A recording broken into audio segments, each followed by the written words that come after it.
असम में आगामी 26वीं विधानसभा चुनाव नजदीक आते ही राजनीतिक गतिविधियां तेज हो गई हैं।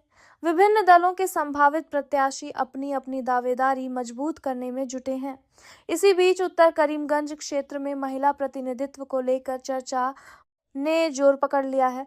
मतदाताओं के एक वर्ग की राय है कि स्वतंत्रता के बाद पहली बार जमीनी स्तर से जुड़ी और सामाजिक कार्यों में सक्रिय किसी महिला को प्रतिनिधित्व मिलना चाहिए।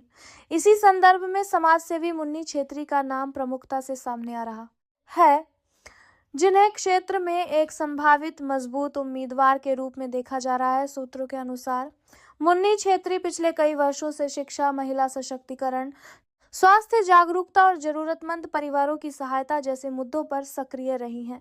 उनके समर्थकों का दावा है कि जमीनी स्तर पर निरंतर कार्य और आम जनता से जुड़ाव के कारण उन्होंने क्षेत्र में व्यापक समर्थन हासिल किया है। जानकारी के मुताबिक उन्होंने भारतीय जनता पार्टी से उत्तर करीमगंज सीट के लिए टिकट की मांग की है। हालांकि अभी तक किसी भी प्रमुख दल ने अपने उम्मीदवारों की आधिकारिक घोषणा नहीं की है।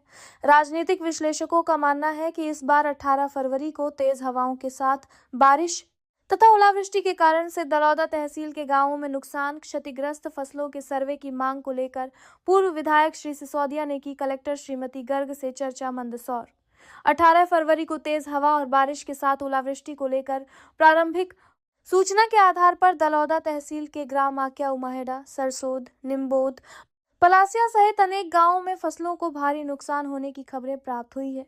इस आशय की जानकारी देते हुए पूर्व विधायक तथा भारतीय जनता पार्टी के प्रदेश प्रवक्ता श्री यशपाल सिंह सिसोदिया ने बताया कि भारतीय जनता पार्टी के दलौदा मंडल के अध्यक्ष श्री सुमित सेन ने विस्तार से जानकारी देते हुए चिंता व्यक्त की तथा शीघ्र सर्वे कराए जाने की मांग की।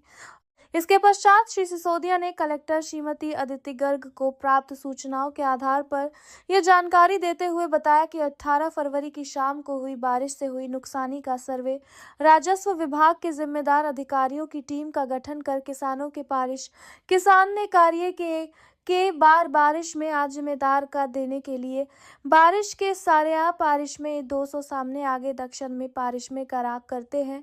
किसानों की ये 200 जार का जारों की जार करें। किसानों के आधार पर आधी तरक्षण में बारिश के लिए खेतों पर शीघ्र कराया जाए ताकि प्रदेश सरकार की ओर से किसानों को राहत प्राप्त हो सके। श्री सिसोदिया ने यह भी बताया कि अफीम उत्पादक किसानों को भी भारी नुकसान पहुंचा है। आपने कलेक्टर श्रीमती गर्ग से चर्चा में यह भी कहा कि नारकोटिक्स विभाग के अधिकारियों को भी निर्देश जारी कर उन्हें भी अफीम के खेतों में हुई नुकसानी का पृथक से आकलन करने के निर्देश जारी करें। श्री सिसोदिया ने बताया कि इन हालातों में किसान हताश, निराश होकर चिंता में है। मंदसौर से संवाददाता रामप्रसाद धनगर की रिपोर्ट। तो भैया ये ओलावृष्टि कब हुई है? ये ओलावृष्टि आज रात को 8 बजे हुई है। कितनी ओलावृष्टि हुई है? ये बहुत सारी ओलावृष्टि हुई आज। क्या नाम है आपका? ईश्वरलाल, मेरे पिताजी का नाम शांतिलाल जी, गांव आक्या उम्बाड़ा, जिला मंदसौर, तहसील दलौदा। तो आप सरकार से क्या मांग करते हो? सरकार से यही मांग करते हैं हम कि हमारा अफीम का आज सारा नुकसान हो गया है और इसमें हमारे पास कुछ भी नहीं बचा है, और उनसे निवेदन करते हैं कि आप तत्काल इसका सर्वे करो, सुबह आके देखो आप इसको, और